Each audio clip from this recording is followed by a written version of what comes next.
я тебя знаю, может быть, больше, чем многие здесь сидящие. Ну, 50 лет, наверное. Да, и как бы в трех измерениях, скажем так. И вот если рассмотреть твою деятельность в этих трех измерениях, первое измерение – это весьма успешный политический, советский политический государственный деятель. Второе измерение – это азербайджанец-патриот. И третье измерение – представитель моего поколения. Так вот, я могу тебе сказать, что у тебя там есть такое название «Свои среди чужих, чужие среди своих». Да, понятно. Твой бы я бы характеризовал свой, но чужой. Дело в том, что ты обманул и советскую власть.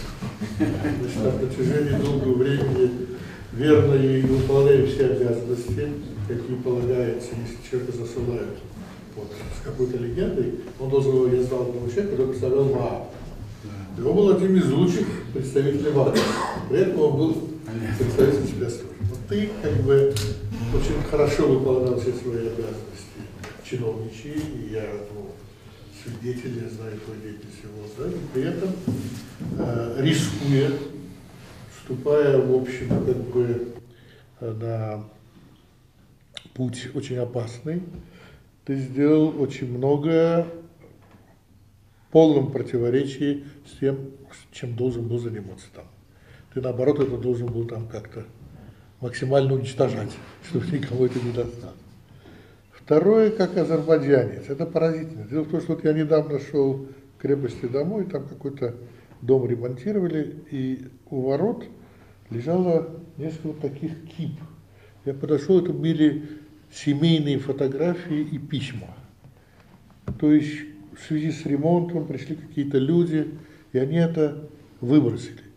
И это дело в том, что, как это не обидно звучит, мы, азербайджанцы, оставляем после себя очень мало следов.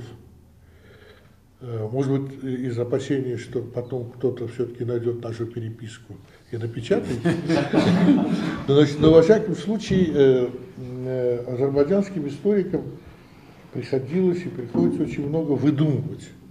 Я имею в виду не вот этот период 20-х годов. Я столкнулся с этим впрямую, когда писал пьесу «Ультиматум». Выяснилось, что ни один азербайджанский историк не читал архивов Мусавата. И когда я у них спросил, я был второй, первый была некая Джафарова в 25-м году, второй был я в 80-м. Я карандашом, привязанным бечевкой, это фиксировалось в дневнике. Два человека прочитали к 81-му году, значит, архивы Мусавата. По Мусавату, там огромное. И когда я у них спросил, у наших великих, в кавычках, историков, историки у нас фактически появились последние 20 лет.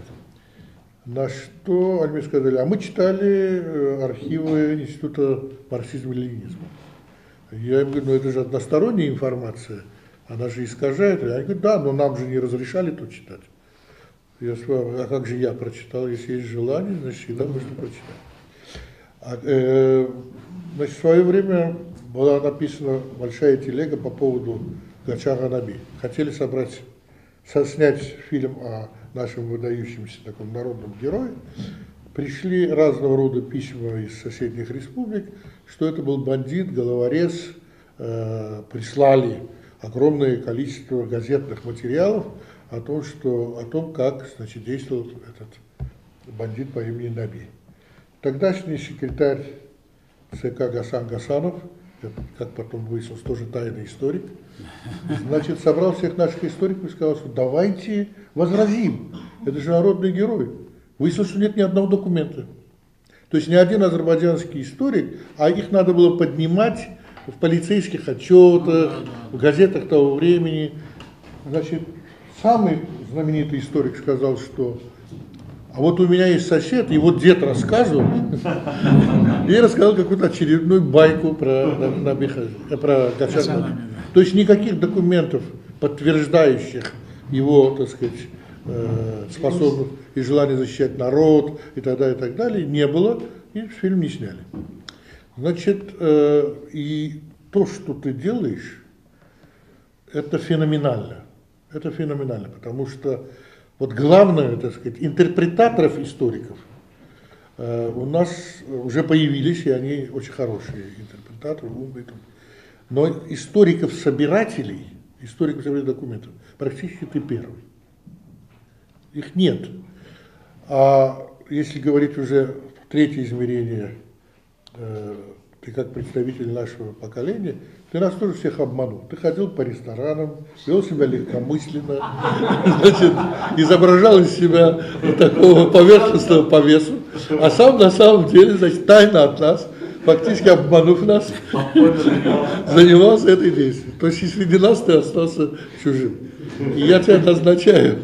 Кто-то сказал, что история без источников, да, это материалы мать истории, да? Так вот, значит, я тебя назначаю матерью азербайджанской истории. Большое тебе спасибо. Да, я тебя поцелую.